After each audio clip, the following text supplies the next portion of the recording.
to the Sales Influence Podcast, where we talk about finding the why in how people buy. I'm your host, Victor Antonio. Thank you for joining me. Thank you for lending me your ears. Today, I want to talk about tearing your customers apart. That's right, tearing your customers apart. Not tearing, tearing. So in this market we're in right now, in this pandemic universe, really any crisis type of economy, we have to ask ourselves, what is our strategy for survival, right? We want to survive, but we also want to thrive. But many companies are in survival mode. So what should we start thinking about? If we're small business owners or even large enterprise companies, what should we be thinking about in terms of how do we service our customers so that we can survive and hopefully thrive down the road? Now, we can take many strategies when it comes to approaching the market. We can go after new business, which is harder today than ever, but we can also focus on retention, which is retaining existing business. We can also focus on upselling and cross-selling to our existing customer base. These are three viable strategies. The one I'm going to highlight, really two of them. I'm going to talk about retention and upselling and cross-selling. Not getting new customers. I'm talking retention, upselling, and cross-selling, but more importantly, retention. Now, I want to suggest the following strategy for you. Let's say that you're in retention mode, right? That's the strategy you're going to focus on for, let's say, the next 3 months. Where do you begin implementing this strategy? May I suggest a starting point? What if you would go into your database right now, your CRM, and I want you to look at all your customers. Let's put up a list of all your customers and who's bought from you over the last, let's say, 2 or 3 years, if you have that data. Now, let's use the 20-60-20 rule. Now, I made this rule up, and I think it's a good distribution rule. Let me explain. 20% of your customers will be your best customers. 60% will be your average customers, and the remaining 20% we'll call those people who don't buy much, just buy occasionally, your bottom 20. Now, we know the Pareto principle, right? The 80-20 rule. That's where the first 20 comes from. We know that 80% of our revenue comes from 20% of our customers. So what if we call that tier 1 customers? What if that's the label we give that segment of customers in our database? There's a tier 1. These are people who represent that 80% of the revenue, those 20% of customers who represent now that 20%, right? That top tier rather. Now, we then move to the second one, which is 60%. Well, let's call this tier 2. And maybe within this tier, we may discover that this 60% tier 2 customers probably represents about 15% of your revenue. Third tier, people who don't buy often, that last 20%, maybe they only represent 5% of your revenue. You with me so far? So we have 3 tiers of customers. Tier 1, let's call these are the people who buy. The 80-20 rule, 80% of the revenue comes from these 20%. Let's call these valuable clients. Let's call them valuable. Let's label them valuable. Then let's go to the bottom 20%, the tier 3. Let's call those clients vulnerable. By that I mean is that they're susceptible, vulnerable to market changes. In other words, maybe they're struggling right now and they're not going to buy more from your company. And right in the middle, we have that big 60%, and let's call that the viable tier. So tier 1, valuable. Tier 2, viable. Tier 3, the low level, is vulnerable. Now that we've defined, segmented our customers, should we treat our customers equally? The answer is no. We should treat them differently, and we should put together plans or retention strategies to keep them closer to us. What do I mean by this? Let me take a step back. Have you ever gone to a website, and you go to a website and they typically have we have the bronze package, we have the silver package, and we have the gold package, right? The bronze package is the minimal you'll get. The silver package has some more, and then the gold package is fully loaded.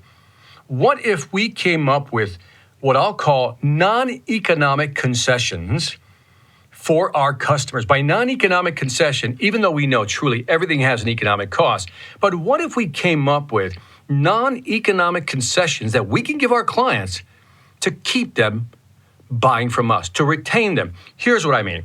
Let's say, for example, we want to give better terms and conditions, right? Again, we still expect people to pay their bills. We just want to give them better terms and conditions. So some non-economic concessions could be, for any future orders, Mr. Customer, we can give you free shipping. We can probably do extended warranty. Instead of a year, we can do it 2 years. Instead of paying net 30, maybe you can pay net 60, net 120, right? You can pay in 30 days, 60 days, or 120 days. We can move those numbers out. Maybe we could have a flexible return policy. Or how about this? Maybe we can offer free training. Or maybe we can offer access to our learning management system so they can train on our products. Or maybe we'll do some type of co-op marketing program with them where we'll pay 50% of all marketing costs just to keep them as part of our customer base. Now, let's say that list I just recited is your list of non-economic concessions, things that you want to give your customer. Do you give all these economic concessions to all your customers? The answer is no. So much like websites, what if we do the bronze, silver, gold, much like tier 1, tier 2, tier 3. Tier 1 is going to be the gold standard. Tier 1, these are people who are buying from us. We want to keep them. So we're going to give them all these economic concessions. We're going to give them free shipping. We're going to extend the warranty out from 1 to 2 years. We're going to, instead of net 30, we're going to give them net 120. They can pay in 3 months. They'll have a flexible return policy. We'll give them free training, free access to our LMS, and do some co-op marketing with them. Instead of paying, maybe it's a 50-50 split. Maybe with them, we'll do a 60 split, 60-40 split.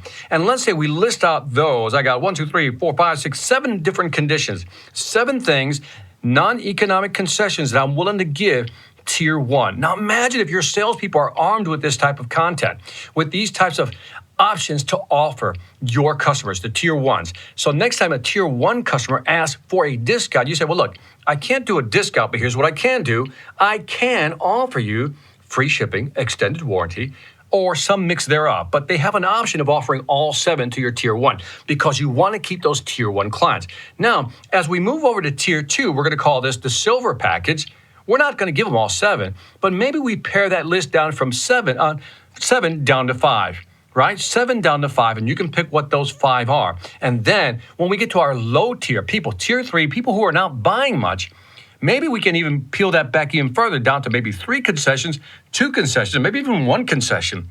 I want you to start thinking about this because if you're a manager, you're a leader, and you're trying to grow revenue, part of it is also retaining existing clients. So instead of arming people with discount ability, in other words, the ability to give discounts, why don't you arm them with these non-economic concessions that they can use in lieu of a discount? But again, not everybody gets them. Have your salespeople understand what tier your customers are in. And once they understand what tier their customers are in or who they're talking to, they have now the flexibility to offer different economic concessions, and that will give them more flexibility to negotiate and not give a discount. Let me know what you think of that concept. And that's it for the Sales Influence Podcast. This is a powerful strategy during these tough times. Also, leave me some feedback on iTunes, Stitcher, YouTube. You know the deal. Let me know what you think. As always, I greatly appreciate your feedback. Also, check out my online sales training platform, Sales Velocity Academy. Over 500 videos, 50 courses, all my books. And if you're serious about increasing your sales velocity, go to salesvelocityacademy.com. Lastly, I want to thank you for listening. This is Victor Antonio, always reminding you, delegate hard when you know how. Take care.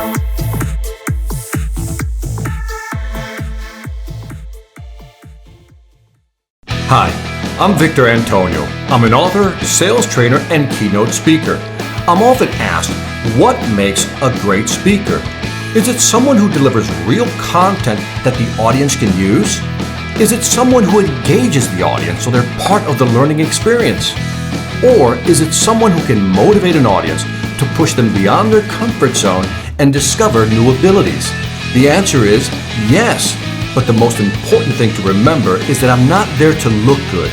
I'm there to make my client look good. Simply put, it's never about me, and it's always about them.